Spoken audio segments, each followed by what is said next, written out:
Hola a todos, amantes de la cultura y el conocimiento. Bienvenidos a un nuevo capítulo, donde Will Cuppy nos cuenta su versión de quién fue Pericles.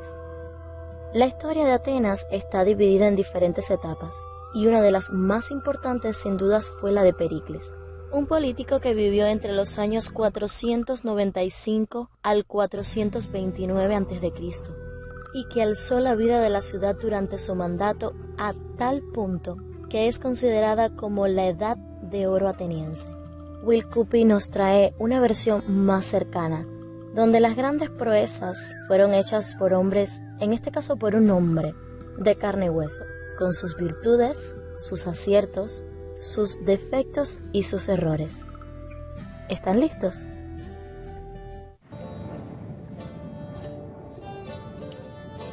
Pericles. Pericles fue el mayor estadista de la antigua Grecia. Gobernó Atenas durante más de 30 años en su periodo más glorioso, del año 461 a.C. al 429 a.C., o mejor dicho, gobernó el pueblo, pues Atenas era una democracia. Al menos eso es lo que Pericles afirmaba que era. Él solo les decía lo que tenían que hacer. A Pericles le llamaban el Olímpico por su sabiduría y elocuencia. También le llamaban cabeza de sila o cabeza de cono porque tenía la cabeza parecida a una escila o cebolla albarrana, un vegetal en forma de cono que se encuentra en aquellos lares. Los comediantes griegos hacían muchas bromas sobre la forma inusual de la cabeza de Pericles. Fue el único estadista al que jamás vieron sin sombrero. Por parte de su madre Agarista, Pericles pertenecía a los Almeónidas, una rica y aristocrática familia que ya había producido varios estadistas. Se sospechaba que los Almeónidas vendieron Atenas a los persas y habían cogido a varios de ellos por soborno y corrupción.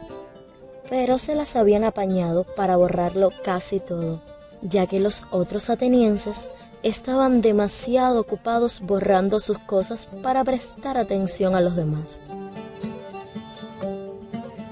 El tío de Agarista, Clístenes el Reformador, fue famoso por sobornar al oráculo de Delfos. Incluso intentó reformar las leyes de Solón, o sea, que ya ve lo brillante que eran. Solón fue uno de los 7 sabios de Grecia y un héroe nacional. Había legalizado los burdeles en Atenas. Santipas, padre de Pericles, fue uno de los 3 principales estadistas de su época. Los otros fueron Arístides el Justo y Temístocles. Todos ellos se ganaron fama duradera acusándose constantemente entre sí de desfalco y fraude e insultándose en época de elecciones.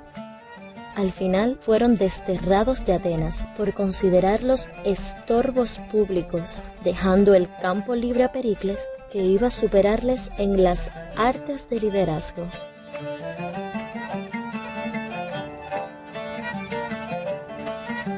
Pericles era el amigo del pueblo.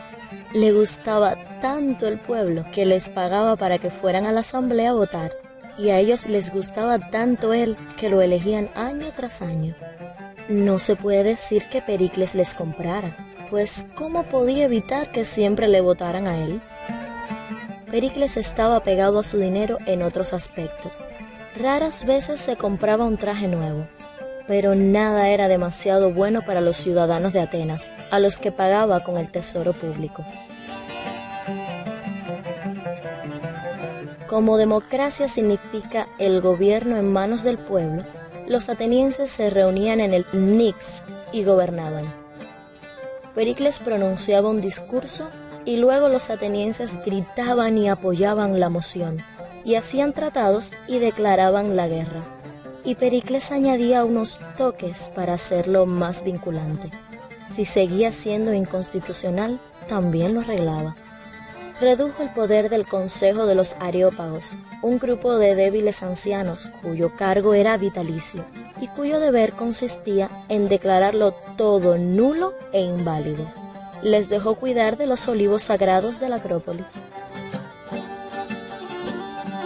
Pericles también pagaba a los jurados, que eran elegidos al azar y servidos en grupos de 401, 501 o más. Como el ciudadano ateniense medio no era demasiado brillante, se necesitaba una gran cantidad de ellos en cada jurado.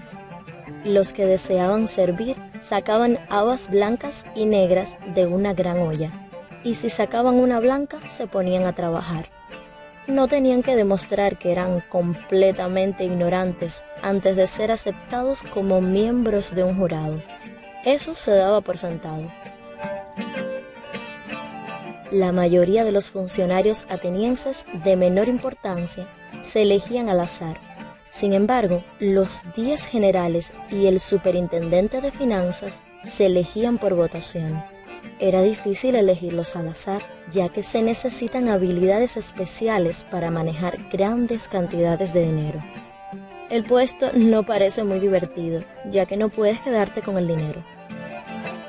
Otra prueba notable del genio de Pericles fue su manejo de la Liga Delia, o Confederación de Delos, que se había creado en el año 477 a.C., para proteger las ciudades griegas de Asia Menor y el Egeo de los persas, y que se llamaba así porque los honorarios que se pagaban por ser miembro, que ascendían a 600 talentos anuales o $750,000, se guardaban en el santuario de Apolo, en la isla sagrada de Delos. Pericles sabía que suele haber malvados merodeando, que robarán cualquier cosa en la que puedan poner las manos. Así que en el año 454 a.C., trasladó el tesoro de la Liga Delia a Atenas, donde podía vigilarlo personalmente. Pericles solo encontró $3,750,000 en el tesoro, cuando deberían haber habido $35,397,500. Soy incapaz de explicar esta discrepancia. Así, Pericles pudo hacer de Atenas la ciudad hermosa, construyendo el Partenón y otras cosas en la Acrópolis, y adornándola con una gran cantidad de arte. El ciudadano ateniense medio, si así lo deseaba, podía contemplar a diario los más espléndidos ejemplos de la arquitectura, pintura y escultura que el mundo jamás ha visto. El efecto que esto producía en los ciudadanos era el mismo que produce el arte en los ciudadanos de la actualidad. El Partenón costó 700 talentos, o unos $875,000. En su interior se encontraba una estatua de Atenas Partenos, de Fidias, que valía aproximadamente $1,250,000. Tenía 12 metros de altura e incrustaciones de marfil y oro. Los atenienses acusaron a Fidias de robar parte del oro mientras la hacía. No lo había robado, pero los atenienses así lo creían porque es lo que ellos habrían hecho. Al poco tiempo no había tanto oro en las vestiduras de Atenea como al principio, y pronto la estatua misma desapareció. No estaba clavada.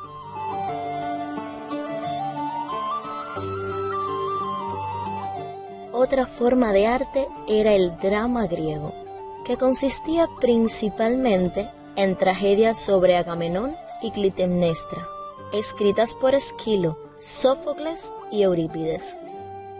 Los dramas griegos se basaban en historias muy conocidas, de modo que uno siempre sabía lo que iba a continuación, igual que ocurre en la actualidad.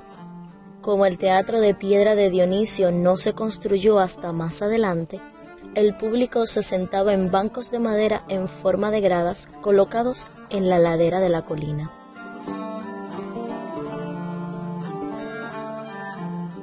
También hubo un hombre llamado Sócrates, que iba de un lado a otro, descalzo, preguntando a la gente que definiera sus términos. Enseñaba que la buena vida consiste en ser bueno y que la virtud es conocimiento y el conocimiento es virtud. Pericles estaba orgulloso de toda esa cultura griega, pero le interesaba más su vida privada. No era un hombre sociable y raras veces iba a ningún sitio, porque se divertía más en casa. Era muy amigo de Aspasia, una mujer celebrada por su belleza e ingenio, con quien no podía casarse, ya que había nacido en Mileto, y era ilegal casarse con extranjeros. Pericles había promulgado esa ley en el año 451 a.C., antes de conocer a Aspasia. Se divorció de su esposa, Telesipa, por incompatibilidad de caracteres, y Aspasia se fue a vivir con él. Siempre un caballero, Pericles proporcionó otro esposo a Telesipa, el tercero. Esto convirtió a Aspasia en una hetaira, o compañera como se las llamaba. Muchas hetairas griegas eran extremadamente hábiles en la retórica, o el arte de hablar. Por regla general, las que hablaban más deprisa eran las que tenían más probabilidades de tener éxito. Lerne, una hetaira popular, también era conocida como didracmas, porque su conversación consistía casi por entero en el griego por 2 dracmas, o unos 36 centavos en nuestra moneda. Las mujeres de Atenas no eran muy felices. Se quedaban en casa y no se les permitía replicar. Aspasia creía en los derechos de las mujeres, es decir, creía que las mujeres eran tan buenas como los hombres, idea que siempre está aflorando por todas partes. La posición de las mujeres en Atenas no era perfecta, pero podía haber sido peor. A una mujer casada le estaba permitido comer con su esposo, a menos que tuviera invitados, ocasión en que se esperaba que se quedara en sus aposentos. En las comidas corrientes, ella se sentaba en una silla y él se reclinaba en un sofá, porque estaba cansado de discutir sobre la verdad, la belleza, el bien, la justicia, la libertad y la moderación con sus amigos. Las esposas griegas no podían salir a pasear por las calles, pero podían mirar por las ventanas y tener hijos. Después de cumplir 60 años, podían asistir a funerales. Sin embargo, muchas de ellas no estaban satisfechas con su sino. Carecemos de estadísticas sobre la población femenina de Atenas, ya que no se consideraba que valiera la pena contarla. Pocos sabían los griegos a dónde se llegaría. Aspasia, como no era respetable y podía hacer lo que quisiera, recibía visitas en casa de Pericles. Allí se reunían las celebridades del día y siempre se podía encontrar un grupo de compinches.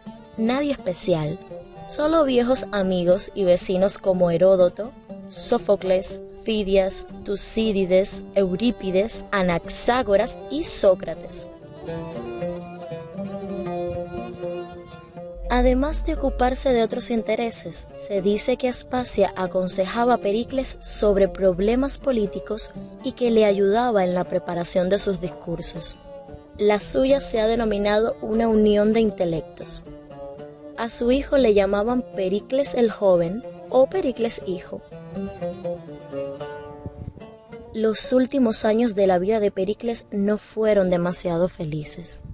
En el año 431 a.C., para reanimar su menguada popularidad, atizó la guerra del Peloponeso con Esparta y sus aliados.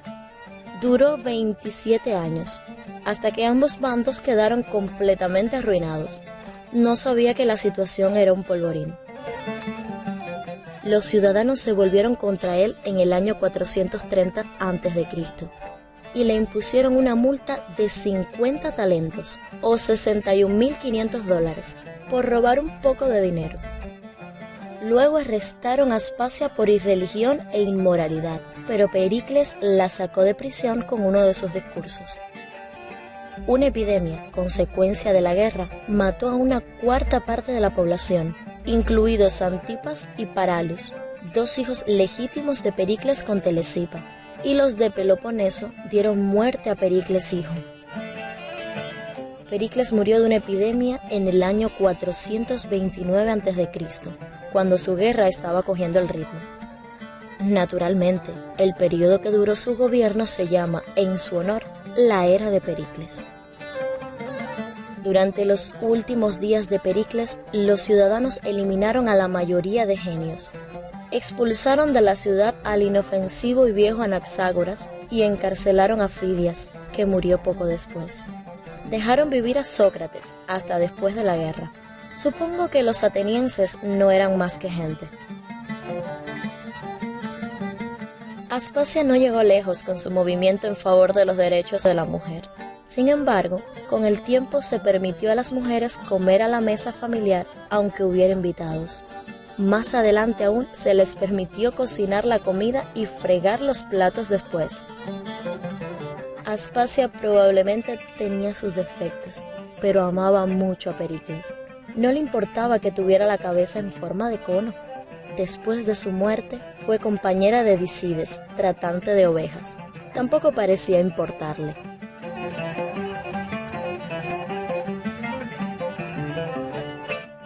Suscríbete al canal y activa la campanita para que no te pierdas la siguiente historia. Alejandro Magno, una de mis favoritas. Cupid monta a ese célebre personaje con una biografía llena de sátira, ironía, un humor exquisito, que pone en tela de dudas incluso la propia orientación sexual de Alejandro Magno. Pero suscríbete ya. Un cálido abrazo para todos los que me escuchan y que sean felices.